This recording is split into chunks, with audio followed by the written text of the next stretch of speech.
कि ये कह रहे हैं कि नहीं मटका तो स्कूल में था ही नहीं। अरे जहाँ मूंछ रखने पे इंसान को मार दिया जाता है, जहाँ घोड़ी चढ़ने पे उसकी हत्या कर दी जाती है, जहाँ मटका छू देने पे बच्चे को मार दिया जाता है, ऐसे स्टेट ऐसे जो मुख्यमंत्री डूब के मर जाए। और सबसे अपराधी बड़ा ये समाज है जिसमें आज तक बराबरी का समानता का ये जज्बा पैदा नहीं हुआ है कि आज सारा समाज सड़कों पे उतर के उस बच्चे के लिए न्याय की मांग करे। राहुल प्रियंका भी भाई उसी खेत की मूली है जिसका मोदी अमित शाह है।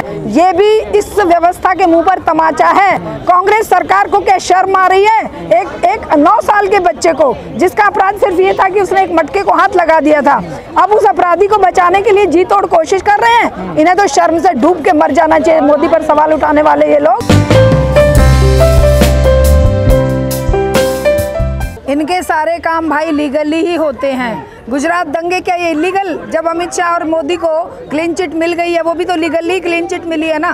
वो जो इतने बड़े अपराध के जिम्मेदार थे, जिन्होंने तीन दिन तक पूरे गुजरात को खून की होली खेलने के लिए खुला छोड़ दिया, वो भी तो लीगली जस्टिस लोया की हत्या के बाद और दूसरे जज को बिठा के लीगली ही तो अपने आप को बरी करवाया है। अब इनको भी लीगली बरी करवाया है, इनके लिए भी कमेटी बनाई, इनको भी उसी तरीके से फ्री बरी करवा दिया कि अब इनकी सज़ा 14 साल हो गई। अब इनको, जबकि ये बहुत पहले आ चुका है जज सुप्रीम कोर्ट के द्वारा कि आजीवन कारावास का मतलब होता है कि जीवन भर जेल में रहेंगे। और ये डिपेंड करता है किसी की सज़ा को कम करने की अथॉरिटी अगर है तो वो एक ऐसी कमेटी को है, और ऐसे अपराधों के अपराधी ढूंढे जाते हैं जिनके अपराध जघन्य ना हो।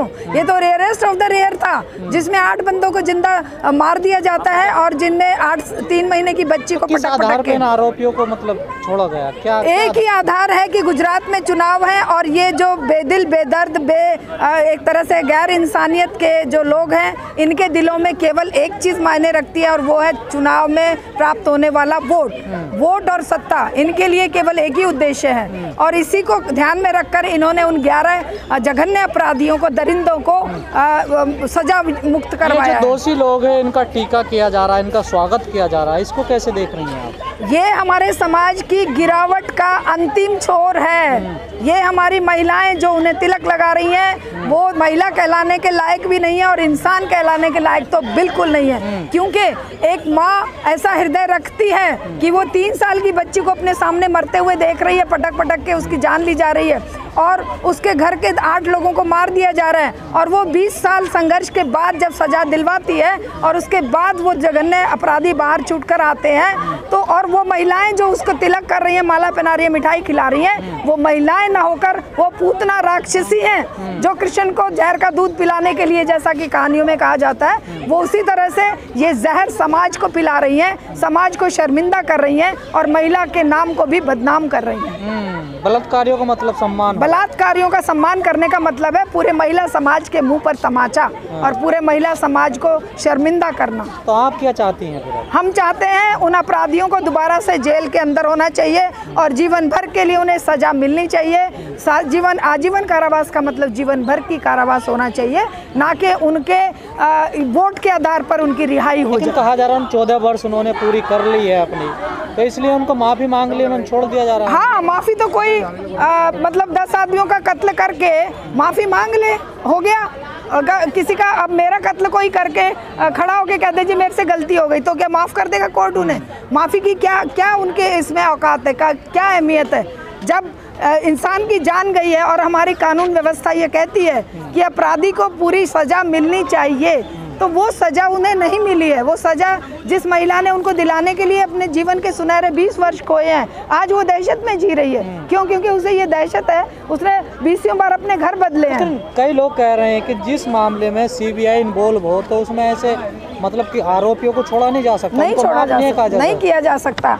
उन्हें सीबीआई ने सजा दी, सजा सुप्रीम कोर्ट ने प्रूव करके उसको सजा के अंदर सलाखों के पीछे पहुंचाया, लेकिन इसके बाद भी अगर ये मोम का दिल अपराधियों के लिए बैठी सरकार है क्योंकि ये गुजरात की सरकार ने किया है। और जितने बुरे काम, देश बेचने की शुरुआत गुजरात से हुई, देश को गुजरात मॉडल के आधार पर आज बेच दिया गया और सत्ता में जिसको बिठाया गया वो गुजरात में ही जाकर बर्बाद करके आया था। गुजरात में हमने खुद देखा है कि सड़कों पे 1-1, 1.5 मीटर के गड्ढे थे और ये कह रहे गुजरात मॉडल पूरे देश में लागू करेंगे। ये महिलाओं के बलात्कारियों को माला पहनाएंगे, ये गुजरात मॉडल है। महिलाओं के बलात्कारियों को, हत्यारों को ये उनकी सजा माफ कर देंगे, ये गुजरात मॉडल मान लिया जाए बीजेपी गलत है, लेकिन कांग्रेस भी तो ठीक नहीं है। आप देखिए राजस्थान में क्या हाल हो रहे दलितों के साथ। भाई गुजरात हो चाहे राजस्थान हो चाहे कोई भी स्टेट हो, महिलाएं, दलितों के बच्चे, मुस्लिमों के बच्चे या मुस्लिम महिलाएं कहीं पर भी सुरक्षित नहीं हैं। ये जो इसमें राजस्थान में हुआ है ये भी इस व्यवस्था के मुंह पर तमाचा है। क्यों? क्योंकि ये अंदर से बीजेपी भी वही काम कर रही है, कांग्रेस भी वही काम कर रही है। कांग्रेस सरकार को क्या शर्म आ रही है? एक 9 साल के बच्चे को, जिसका अपराध सिर्फ ये था कि उसने एक मटके को हाथ लगा दिया था, अब उस अपराधी को बचाने के लिए जी तोड़ कोशिश कर रहे हैं। इन्हें तो शर्म से डूब के मर जाना चाहिए। मोदी पर सवाल उठाने वाले ये लोग, गुजरात दंगों की बात करने वाले लोग। नया एजेंडा गढ़ रही है, कह रही है ना स्कूल में मटका था, ना वहाँ कोई पीटा गया, कुछ ऐसी बात। देखिए, पाप को छुपा देने से पाप कई गुना बढ़ जाता है। जो अपराध है, ये अपराध, एक अपराध तो हुआ कि बच्चे की मौत हुई, अपराधी को सजा मिलनी चाहिए थी। अब ये एक नया नैरेटिव अगर गढ़ रहे हैं, मैंने भी वो कहीं पढ़ा कि ये कह रहे हैं कि नहीं मटका तो स्कूल में था ही नहीं। अरे जहाँ मूंछ रखने पे इंसान को मार दिया जाता है, जहाँ घोड़ी चढ़ने पे उसकी हत्या कर दी जाती है, जहाँ मटका छू देने पे बच्चे को मार दिया जाता है, ऐसे स्टेट, ऐसे जो मुख्यमंत्री डूब के मर जाए, जो इंसानों की, हमारे प्यारे बच्चों की रक्षा नहीं कर सकते, जिन्हें एक दलित होने के नाते इतनी बड़ी सजा दी जाती है, ऐसे स्टेट के मुखिया और ऐसी सरकारें, ऐसी पुलिस, बहुत ही क्या कहें उनको, ये एकदम से नीचे दलदल में फंस चुके हैं। आज़ादी का महोत्सव मनाना चाहिए, ऐसे हालात हैं देखिए। बिल्कुल नहीं मनाया जा सकता।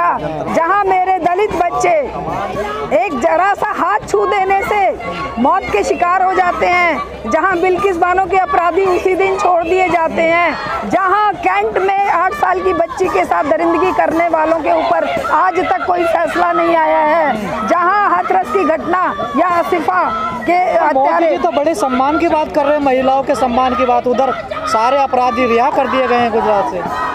ये घड़ियाली आंसू बहाते हैं। जब घड़ियाली आंसू बहाते हैं जरूर कुछ ना कुछ बुरा करने वाले होते हैं। महिलाओं के सम्मान की बात कर रहे हैं, देखिए ये कोई महिलाओं का सम्मान नहीं करते हैं। ये जब बकवास करते हैं दीदी ओ दीदी, जब ये कहते हैं वो 50 करोड़ की गर्लफ्रेंड, जब ये कहते हैं वो विधवा सोनिया गांधी के लिए कितने गंदे शब्दों का इस्तेमाल करते हैं, वो सारी महिलाएं ही हैं जिनका ये लगातार अपमान करते आए हैं। इनके दिलो दिमाग में महिलाओं के प्रति कोई श्रद्धा, कोई सम्मान कभी रहा ही नहीं। अगर ये सम्मान होता, अपनी ब्याहता पत्नी को बिना तलाक के, बिना किसी बात के छोड़ के आप भी टीचर रही हैं, आप भी बच्चों को शिक्षा दी है। कहा जाता है टीचर जो होता है अभिभावक होता है, ना तो वो टीचर कहलाने लायक है और ना ही वो अभिभावक के रूप में वहाँ पर है।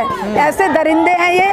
और मैंने तो सुना है वो स्कूल भी बीजेपी RSS का है। और हाँ, इसीलिए वो RSS को बचाने के लिए बीजेपी कुछ नहीं बोल रही है और इधर अपनी खाल बचाने के लिए ये राजस्थान सरकार कुछ नहीं बोल रही है। दोनों अपराधी हैं और सबसे अपराधी बड़ा ये समाज है, जिसमें आज तक बराबरी का, समानता का ये जज्बा पैदा नहीं हुआ है कि आज सारा समाज सड़कों पे उतर के उस बच्चे के लिए न्याय की मांग करे। लेकिन तमाम लोग कहते हैं कि अब छुआछूत, भेदभाव खत्म हो गई, रिजर्वेशन खत्म कर देना चाहिए। बिल्कुल खत्म नहीं हुआ है। आज भी इन इंटीरियर एरियाज में, आप अगर दिल्ली की बात करें, हमारे जैसे गिने चुने लोग होंगे जो जात व्यवस्था को नहीं मानते, लेकिन आज भी ये जो घटनाएं होती हैं, चाहे वो इंदर के साथ हुआ है, चाहे वो कैंट में हुआ है, चाहे हाथरस में हुआ है, चाहे रोज सड़कों पे होता है जिसकी रिपोर्टिंग नहीं होती, जो रोज घरों में होता है, जो रोज गली मोहल्लों में होता है, उसकी रिपोर्टिंग नहीं होती। तो ये कुछ बदला नहीं है, क्योंकि बदलने के लिए एक पूरा सामाजिक परिवर्तन और रिवॉल्यूशन चाहिए, जिससे तो 75 वर्ष बाद भी देश की आज़ादी को हो गए हैं, आज भी दलित गुलाम है क्या?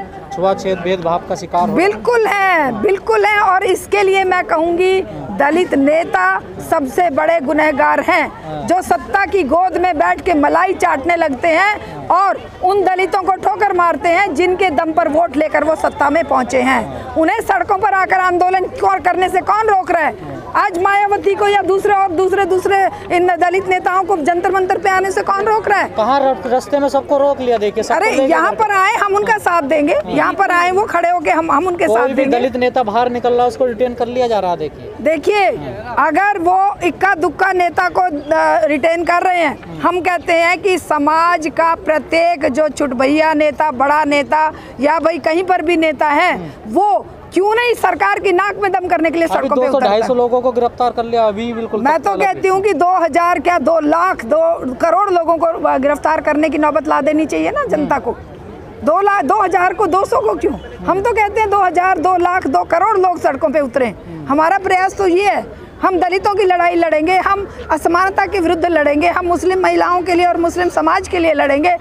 लोग घरों से बाहर अपने कंफर्ट जोन को छोड़ के बाहर निकले।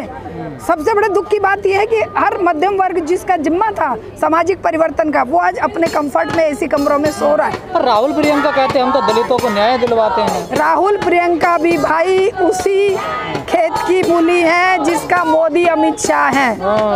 इनके अंदर कोई अंतर नहीं है। वोट की राजनीति के चलते ये दर्द दिखाने लगेंगे, सत्ता में जब ये होंगे तो उसी तरह का आचरण करेंगे। इनमें कोई अंतर नहीं है।